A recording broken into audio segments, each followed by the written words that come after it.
Yo quiero hacer, digamos, una introducción, un poco para que nos demos cuenta, mirando, como se dice, en vez de mirar el árbol, mirar el bosque. Cuando miramos el bosque, miramos el todo, nos damos cuenta hasta dónde llega uno, hasta dónde llega otro. Gracias, hermana. Dice, la Biblia es, ¿qué es lo que es la Biblia? La palabra de Dios. ¿Ah? La palabra de Dios. Amén, pero tiene una característica esa palabra, es, sí, también, revelación. Es revelación, la palabra de Dios es revelación ¿sobre quién? De Dios, sobre Dios. ¿No? ¿A quién? A la humanidad, al hombre. Y está compuesta esta revelación en un libro que se llama la Biblia. Y esta Biblia tiene 66 libros. ¿Se fijan? Y de estos 66 libros, 39 revelan la creación de Dios, las promesas de un Salvador, la creación de Israel y las infidelidades de Israel, etc. Son 39 libros, son el Antiguo Testamento.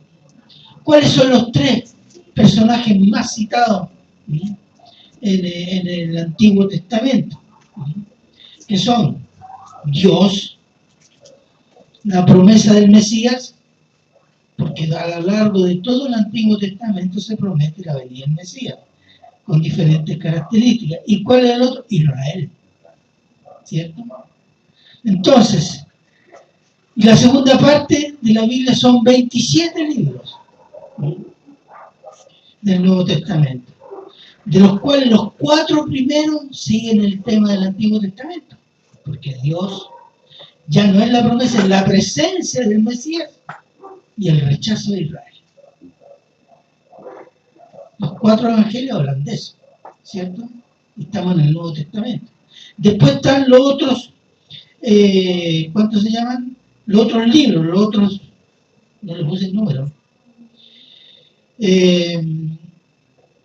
22 libros. Los 22 libros que hablan de qué? De Dios, la obra de Cristo por el Espíritu Santo y la iglesia de Cristo, y bajo eso la presencia de Israel. En Hechos, Romanos, digamos en los libros más grandes se habla de Israel. Y después está el último libro, que es el que habla de la venida del Señor Jesús, que nos habla del futuro, el porvenir. ¿Qué nos habla? El Cordero humillado, molado quiero decir, y glorificado. Y después la iglesia y Israel. En Apocalipsis aparecen los dos. Entonces, y además de estos 66 libros, 63 libros son escritos por judíos. Hay 3 libros escritos por gentiles en toda la Biblia. Uno es Job. Job posiblemente era un árabe, no era judío.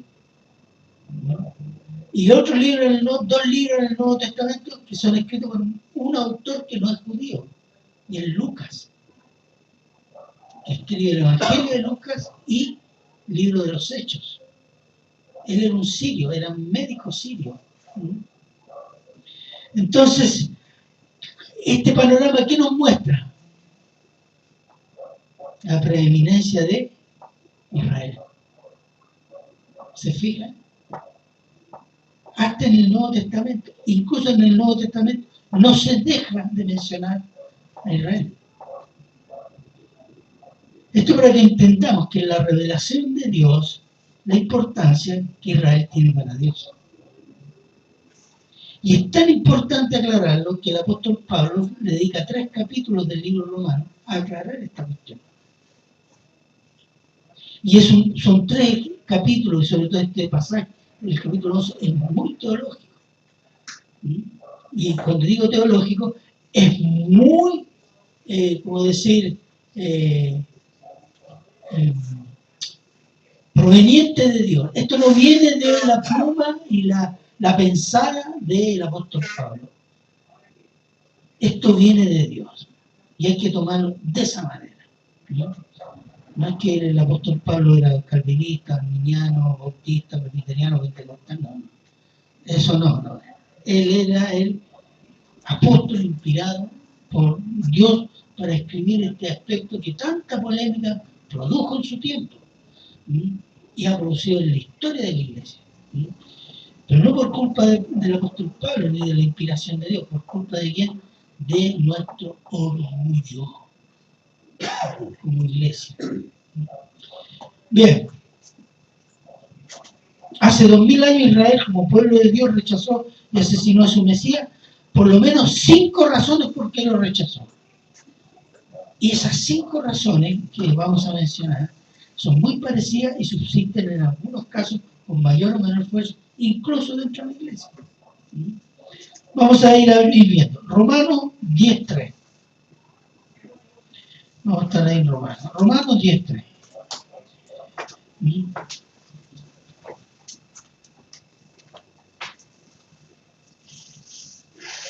¿Quién lo tiene, boludo?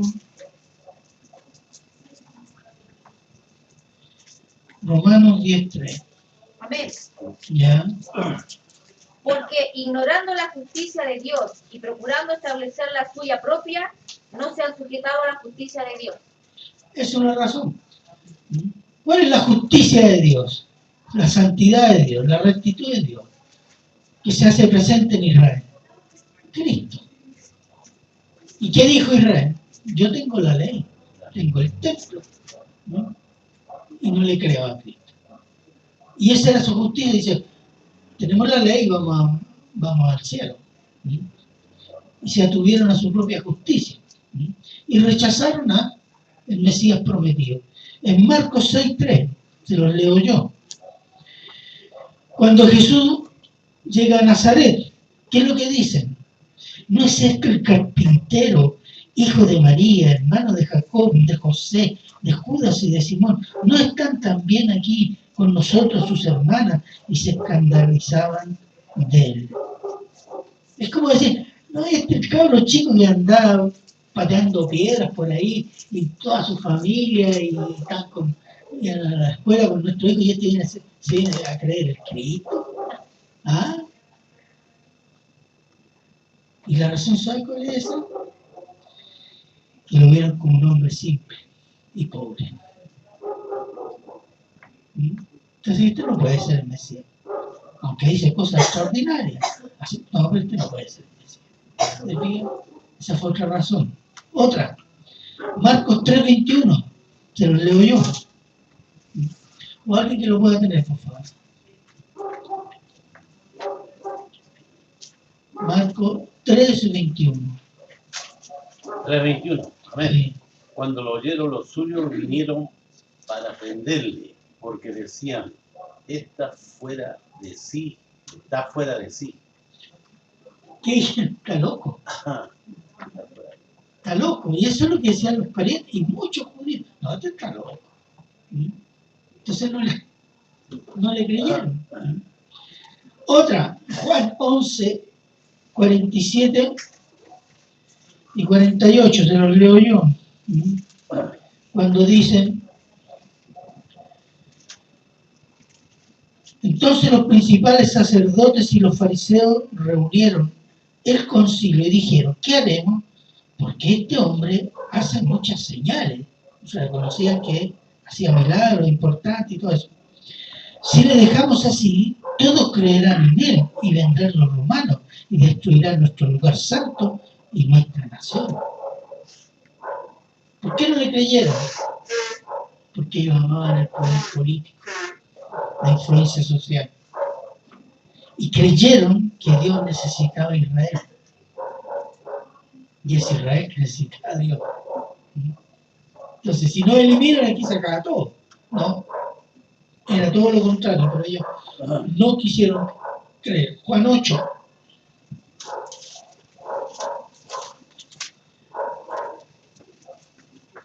Juan 8, 31, 33.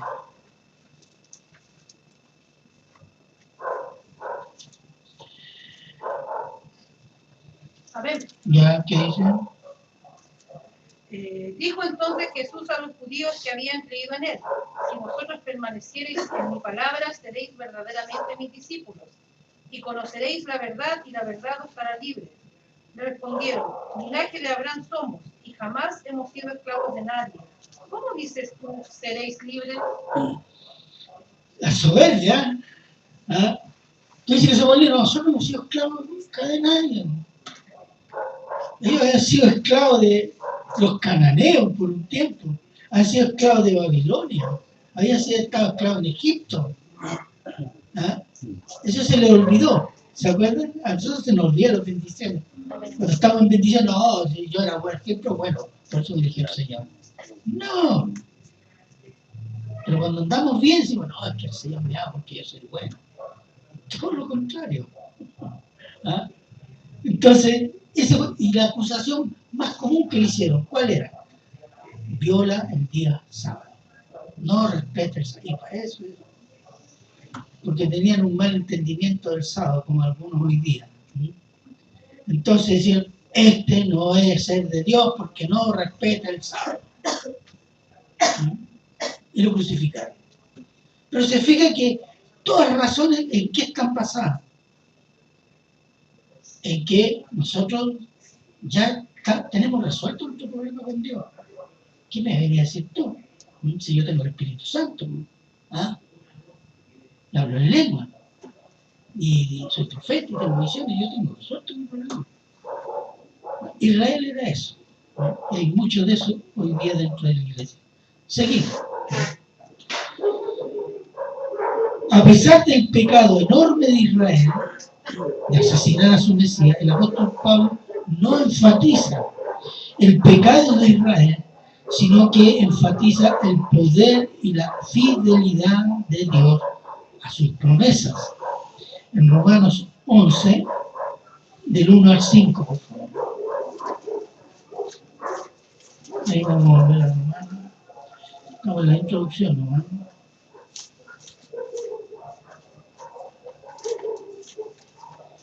¿Qué dice?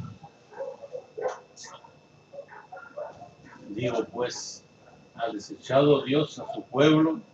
En ninguna manera, porque también yo soy israelita de la descendencia de Abraham, de la tribu de Benjamín. No ha desechado Dios a su pueblo, al cual desde antes conoció. ¿O no sabéis qué dice de Elías la Escritura? ¿Cómo invoca a Dios contra Israel diciendo: Señor, a tus profetas han dado muerte, y tus altares han derribado, y solo yo he quedado, procurar matarme? Pero, ¿quién le dice a la divina respuesta? Me he reservado 7,000 hombres, porque no han doblado la rodilla delante de Baal. Así también, aún en este tiempo, ha quedado un remanente escogido por gracia. Amén. Dios, en todo tiempo, hasta hoy día, en Israel, tiene un remanente, un resto, se significa. Un resto que por gracia cree en Cristo como el Mesías. Ese resto, una parte está integrada en la iglesia, como cualquier ciudadano que entra a una iglesia de cualquier denominación, y otra parte está sus propias organizaciones específicas, pero que ellos creen que Cristo es el Mesías y esperan su segunda venida y la redención de Israel. Entonces, una cosa que tenemos que tener claro, si habla de remanente es porque él está dejando siempre un resto, porque es la promesa de que Israel va a ser salvo en algún momento. Y lo otro, Dios se juega su gloria, su poder y fidelidad en la salvación de Israel. En la salvación de Israel, hermano. Porque como dijimos la vez pasada, Dios cumplió su promesa al mundo que en la simiente de Abraham serán bendecidas todas las naciones de la tierra. Y esa simiente es Cristo para salvación a todo ser humano, de todo pueblo, toda nación, toda raza, etcétera, etcétera. Que cree en Cristo. Y la bendición que es en Cristo fue dada a pesar del pecado de incredulidad de Israel, porque la promesa, aunque venía por medio de Israel, dependía y depende de Dios. Y venía de Israel, o por medio de Israel, porque Cristo nació en una familia judía, descendiente de David, etcétera, de la tribu de Judá, etcétera, ¿cierto? Entonces, pero Israel, cumplida la promesa, Israel fue puesto bajo juicio hasta el tiempo del fin, por lo cual Dios, por medio del apóstol Pablo, hace una advertencia muy seria a los gentiles cristianos, a la iglesia cristiana que no es judía, o los no judíos, hace una advertencia. Y ese es el título del sermón, advertencias a la iglesia gentil. Y vamos a estar en Romanos 16 al 21. Vamos a orar. Padre bueno, Padre eterno y misericordioso, Señor, rogamos, Señor, en el nombre de Cristo, que el Espíritu Santo guíe nuestros corazones, ponga nuestra atención en el deseo de absorber, alimentarnos de esta palabra que usted ha puesto, Señor, en sus santas escrituras. Señor, ayúdenos a exponerla, a entenderla, a amarla, y que el Espíritu Santo, Señor, nos dé el entendimiento necesario y suficiente para que podamos amar esta palabra, Señor. Reconocemos que somos duros de entendimiento, somos tan necios, Señor. Pedimos su misericordia, Señor, en el nombre de Cristo Jesús. Amén. Versículo 16, 11, 16. Vamos a ver, ¿qué dice?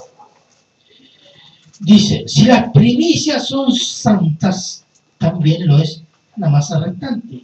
Y si la raíz es santa, también lo son las ramas.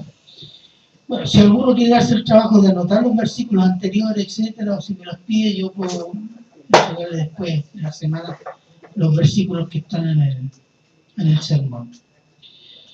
Y aquí tenemos el principio de las primicias y la metáfora de la raíz y las ramas.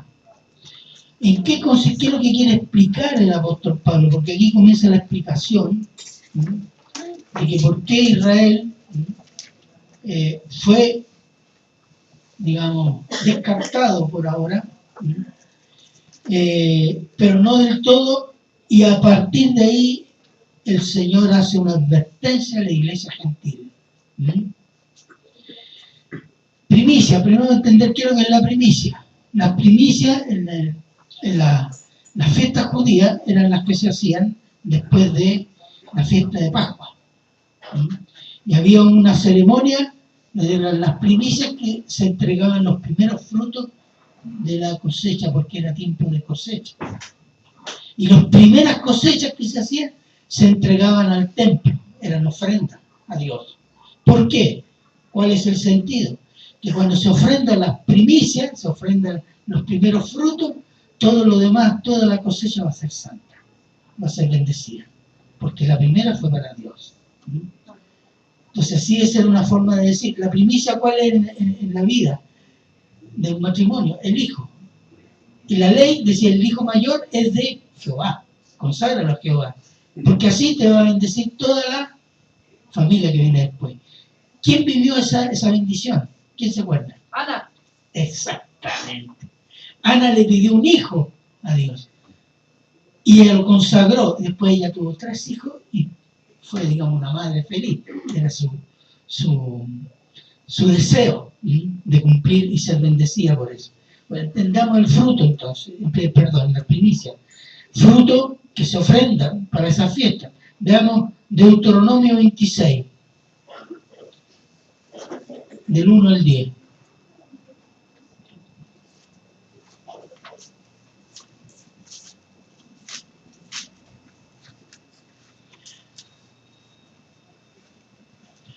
Deuteronomio 26, del 1 al 10.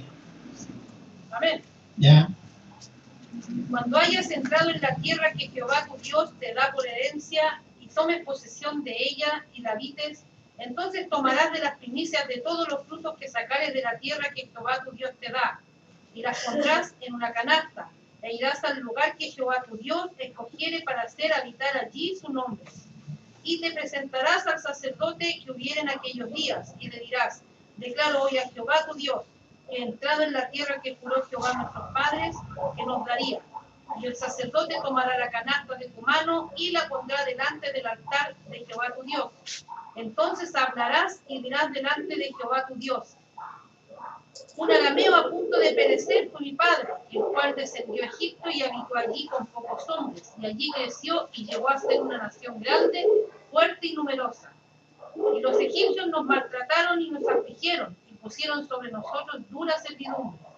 Y clamamos a Jehová, el Dios de nuestros padres, y Jehová oyó nuestra voz y vio nuestra aflicción, nuestro trabajo y nuestra opresión. Y Jehová nos sacó de Egipto con mano fuerte, con brazo extendido, con grande espanto y con señales y con milagros. Y nos trajo a este lugar y nos dio esta tierra, tierra que fluye leche y miel. Y ahora, he aquí he traído las primicias del fruto de la tierra que me diste, oh Jehová, y lo dejarás delante de Jehová tu Dios y adorarás delante de Jehová tu Dios. Es un gesto de gratitud y de adoración. Reconocer: yo he sacado de esta tierra porque la tierra me la diste tú, Señor, sin merecerla. Entonces todos los primeros frutos son para el Señor. Es como decir, cuando damos la ofrenda, ¿de qué damos? De lo que Él nos dio. Y estamos reconociendo qué cosa, de que su poder, su misericordia y su amor nos dio la provisión. Es un acto de gratitud y adoración, hermano. Es bueno recordar eso. Bueno, en este caso, en el caso de Israel, ¿cuáles son las primicias? Los primeros frutos son los patriarcas. Son los patriarcas que formaron, que dieron vida a una generación de hijos que fueron las tribus y que formó la nación de Israel. Entonces, los primeros frutos que son los patriarcas: Abraham, Isaac, Moisés, qué sé yo, Noé, etc. No, Noé es anterior, disculpe. Entonces,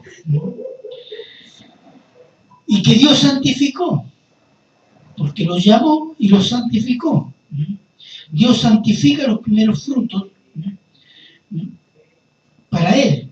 Entonces, toda la demás, la semilla que va a venir, es toda santificada por la raíz. Y ahí está el ejemplo de la raíz y las ramas.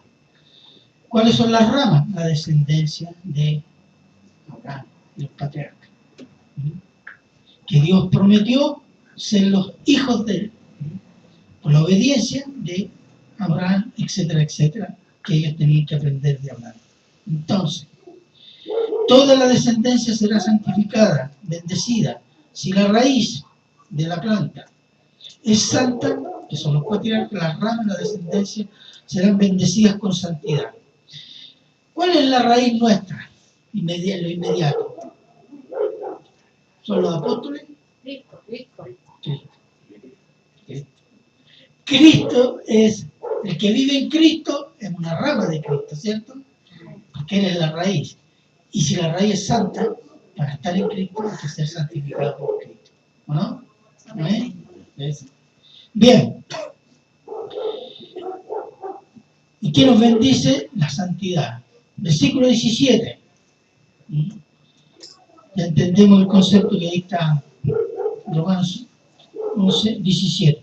Pues si alguna de las ramas fueron desgajadas y tú, siendo olivo silvestre, has sido injertado en lugar de ella y has sido hecho participante de la raíz y de la rica savia del olivo. Las savias son las bendiciones, ¿cierto? Entonces aquí tenemos el juicio y la misericordia de Dios.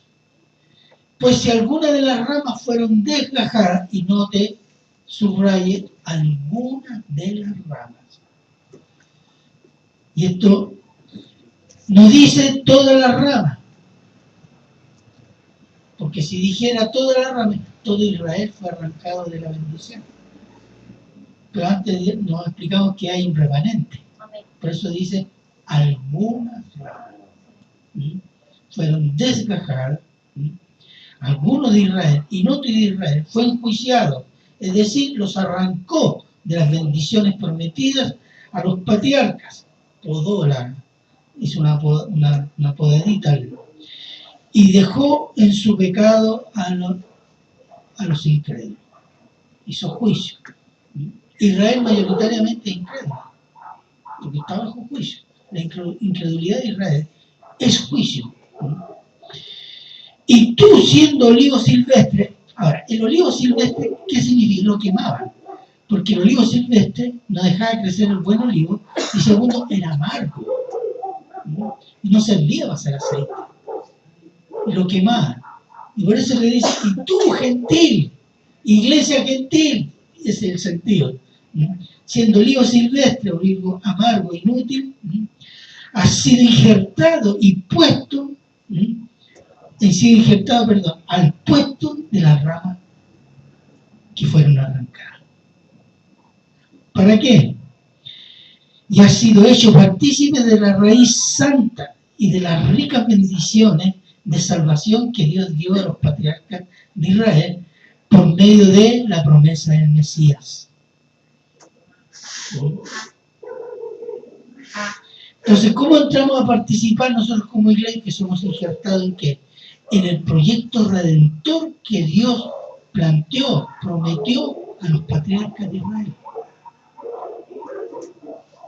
¿Entienden? Para que entendamos de que el cristianismo y el plan redentor no nace con nosotros, no nace en Pentecostés. ¿No? Nosotros heredamos una parte de ese plan, nos hace partícipe de ese plan el Señor Jesús, Dios por medio del Señor Jesús. Entonces, por medio de la fe en la poderosa obra y muerte de Cristo, que los judíos en mayoría rechazaron y asesinaron. Versículo 18 al 20. Vamos al 18.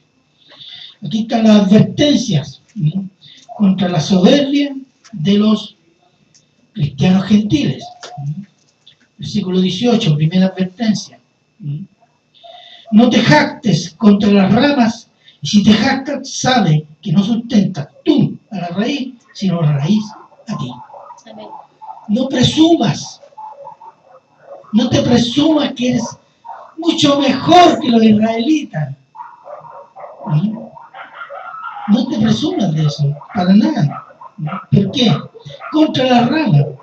Y si presumes de algo, sabe y recuerda, ¿no?, que no eres tú, gentil, el que sustenta la bendición de Dios, ¿no?, que vino a través de los patriarcas, sino que la bendición de ellos, ¿no?, te sostiene a ti.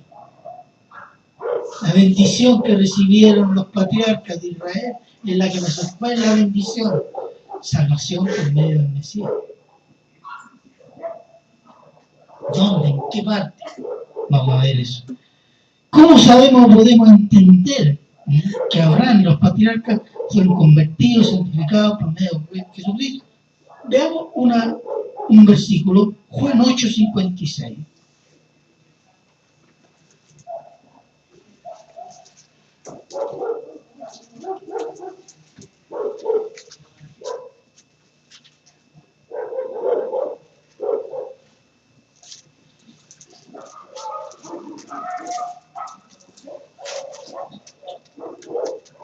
Juan 8:56.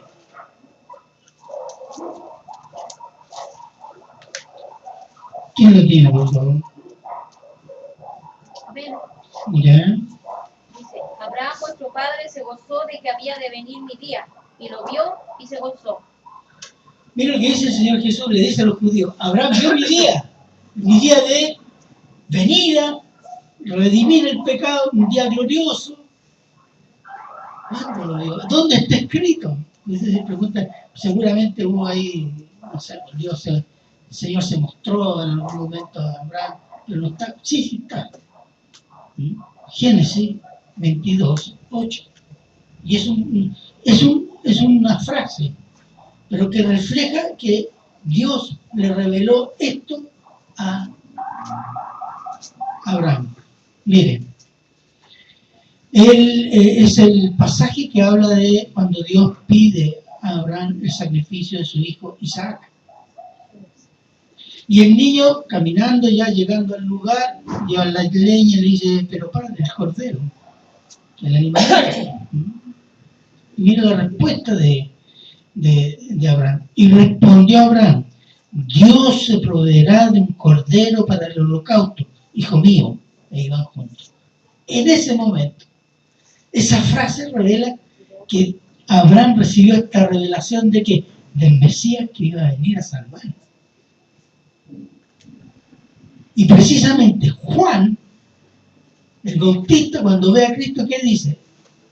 Se cumple, aquí está el Cordero que quita el pecado del mundo. El Cordero que viene de Dios.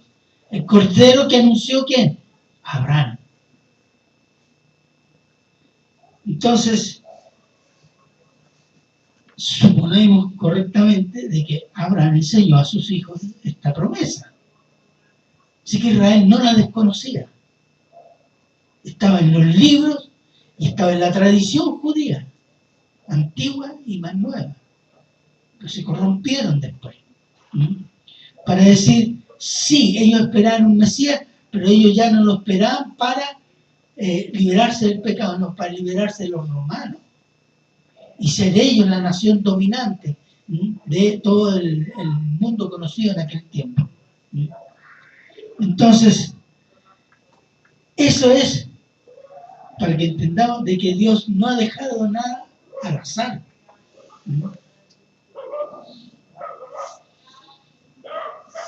Entonces, la bendición de ellos es la cual nosotros estamos injertados por medio de Jesucristo, que es la promesa que también para ellos, que por ellos va a haber salvación. Veamos Gálatas 3:29.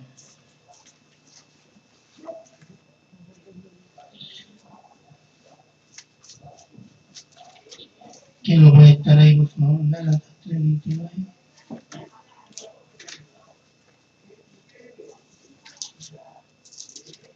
Amén. ¿Ya? Y si vosotros sois de Cristo, ciertamente el linaje de Abraham sois, y herederos según la promesa. Eso es. El apóstol, como entendió y por inspiración de Dios, que la promesa de Cristo, que era para Israel, también somos injertados en esta promesa nosotros. ¿Y qué nos hace? Descendientes espirituales, no físicos porque no somos judíos, pero descendientes espirituales de Abraham. Versículo 19, Romanos 11:19. Pues las ramas, dirá, fueron desgajadas para que yo fuese injertado. ¿Sí? Dice sí. Dice que las ramas fueron sacadas para injertarte a ti, creyente, gentil. Sí, tienes razón. Tienes razón, así fue. Pero, aquí viene el pero. En el versículo 20 dice, bien. Muy bien, correcto. Por su incredulidad fueron desgajadas, pero tú, por la fe, estás en pie. No te ensoberbezcas, sino teme. Y aquí comenta la segunda advertencia. Primero que era, no te presumas. Y la segunda es, no te pongas soberbio. ¿Por qué? Porque recuerda que ellos fueron sacados, no porque tú eras superior, sino porque ellos cayeron en incredulidad. Y tú estás en la fe, no porque tú eres mérito, porque la fe viene por el oír, y el oír el rema de Dios. ¿Cuál es el rema de Dios? El Evangelio. Entonces, le dice,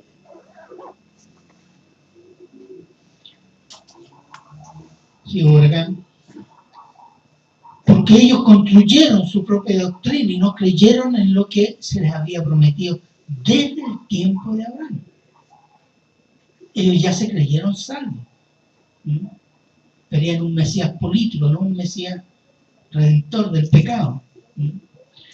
Se construyeron su propia doctrina de salvación, presumiendo ser un pueblo y raza superior a los otros pueblos y naciones. Pero tú, cristiano gentil, por la fe estás en pie, injertado en las bendiciones y santidad de Dios dadas a los patriarcas judíos que creyeron en la venida del Cordero de Dios, Salvador del pecado y Rey de Israel. Y la fe para salvación y santificación de judíos y gentiles es por la fe en Cristo y en su sacrificio redentor. Y la fe viene por el oír, y el oír el rema de Dios, que es el Evangelio de Cristo. Por la fe, confianza en Cristo y su obra, es una gracia dada para gentiles y para judíos. Efesios 2:8. Porque por gracia sois salvos por medio de la fe. Y esto no es don de vosotros, sino de Dios. Y esto es para judíos y gentiles, de ayer, de hoy y de mañana. Entonces, ahí, primero, no te jactes. Segundo, no te pongas soberbio. Versículo 20. Veamos. 21. Porque si Dios no perdonó a las ramas naturales, si tú caes en incredulidad, a ti tampoco te va a perdonar.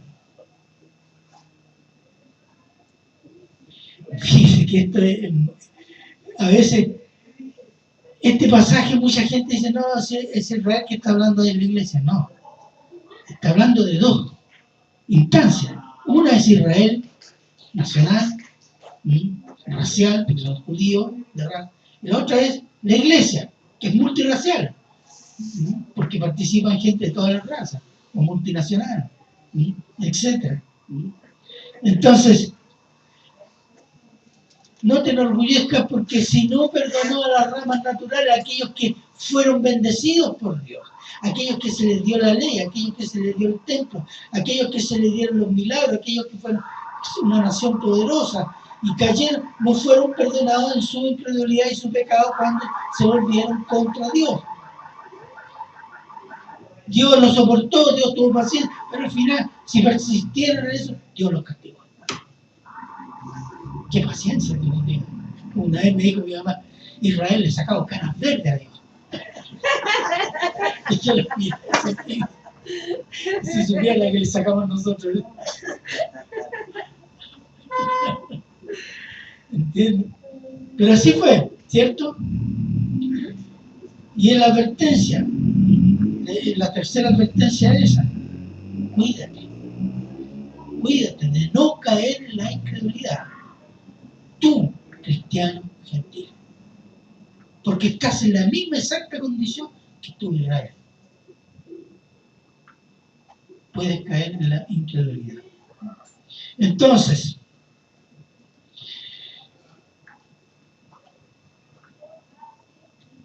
¿cómo puedes pensar tú, cristiano gentil, que Dios no castigará tu orgullo ante Israel, creyéndote superior a Israel, tu orgullo ante Dios, obedeciendo lo que a ti te parece y rechazando los mandatos de Dios que no te gustan? Y levantar tu propia justicia por medio del razonamiento humano, por ejemplo. Es improbable, imposible que Dios haya creado el universo en 6 días. Eso es razón humana.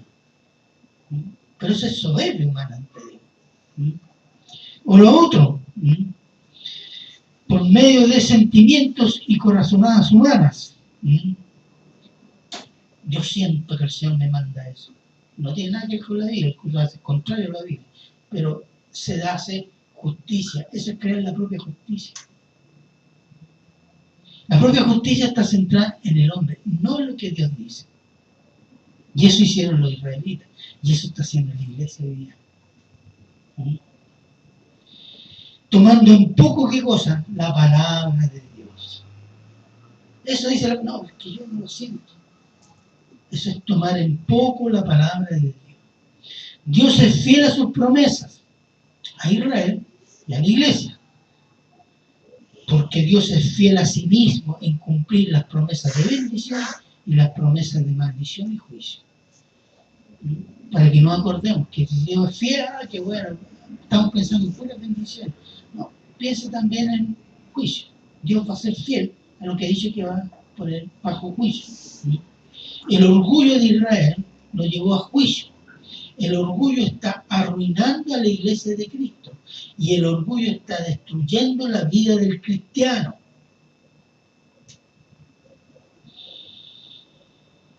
Y nos hace más lejos, nos hace más hijos del diablo que hijos de Dios.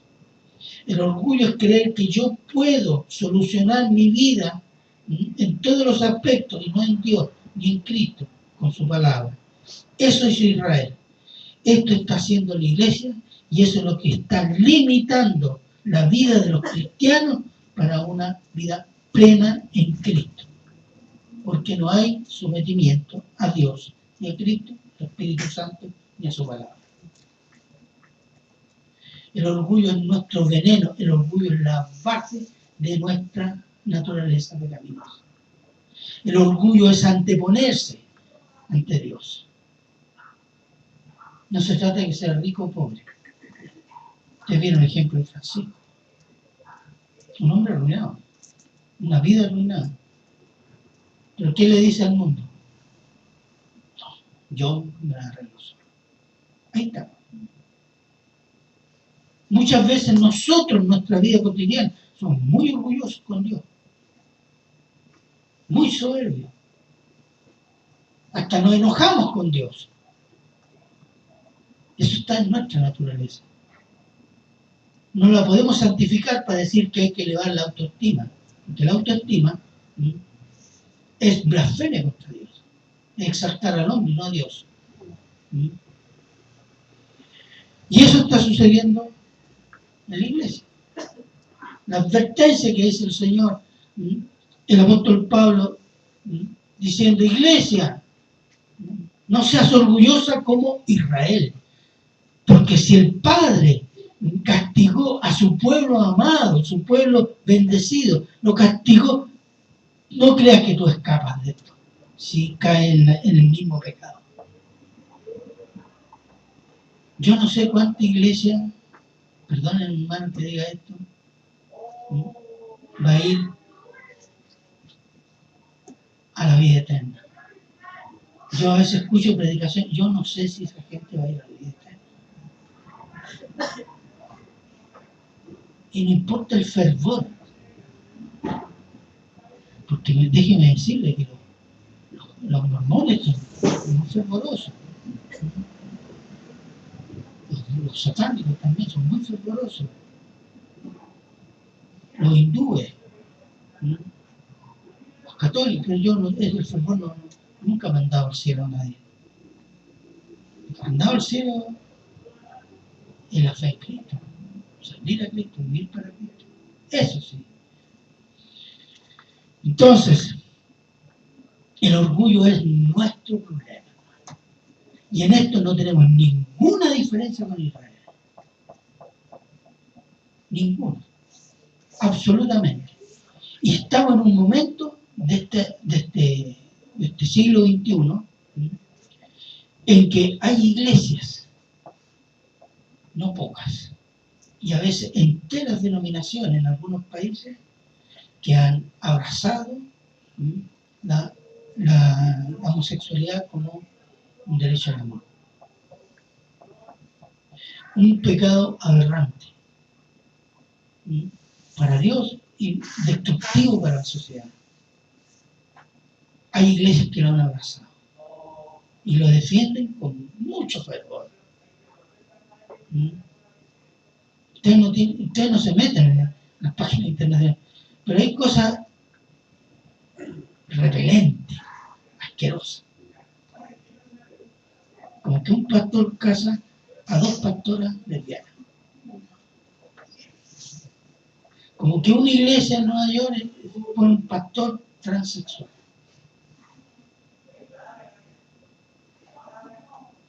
En Costa Rica hay un instituto que saca pastores homosexuales. En Brasil han crecido las iglesias homosexuales, con pastores homosexuales.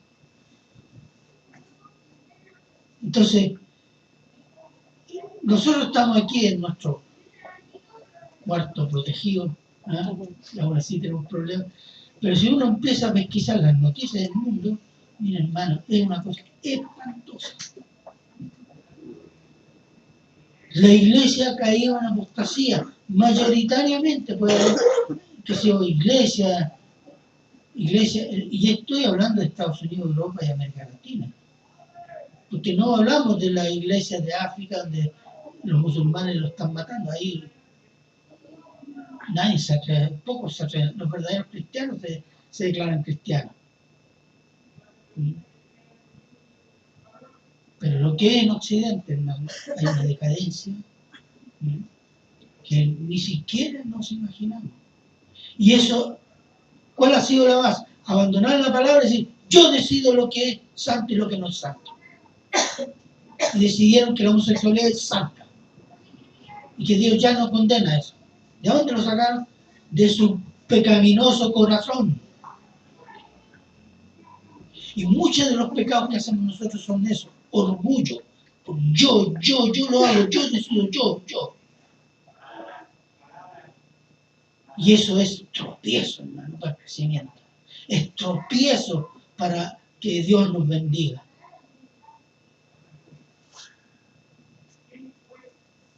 Si quiere examinar su vida cristiana, diga, ¿cuánto de lo que hace busca usted conscientemente la gloria de Dios? ¿O busca usted en su propio provecho? Y de esa manera podemos medir cómo estamos con el Señor. Y seguro, tiene que ir a la rodilla y pedir la ayuda al Señor. Todos. Yo y usted. Entonces, vamos a concluir. Salmo 138:6 dice, que fue el que leímos, pero vamos a hacer solo leer el versículo 6. Dice, porque Jehová es excelso. ¿Excelso qué significa? Altísimo, suprema virtud, majestuoso, superior. Estos son los sinónimos de excelso.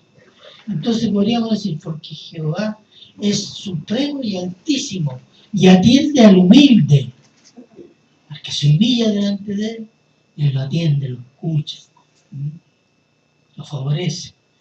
Mas al altivo, al orgulloso, lo mira de lejos. ¿Qué significa eso? Lo deja en su pecado. Amén. Oremos. Padre bueno, Padre eterno, Padre misericordioso, Señor, grande es su palabra, Señor. Este pasaje, Señor, que es tan complicado, pero pone tan clara las exigencias de Dios, y Dios se permite exigir porque ha puesto todo en nosotros, Señor, para que entendamos y vivamos de acuerdo a su santa voluntad. Padre, yo le doy gracias, Señor, y le pido y le ruego, Señor, que esta palabra vive en nuestros corazones, Señor. Porque tú lo dices, porque tú tienes misericordia con nosotros. Para que nosotros cambiemos, para que nosotros dependamos de usted y podamos gozarnos, Señor, sirviéndolo y honrando su nombre. Gracias, Señor, por esta oportunidad que de su palabra nos entrega, Señor. Apelamos, Señor, a que el Espíritu Santo, Señor, el todopoderoso Espíritu Santo, haga fructificar esta palabra en nuestra mente y en nuestro corazón. Padre, se lo agradecemos en Cristo Jesús.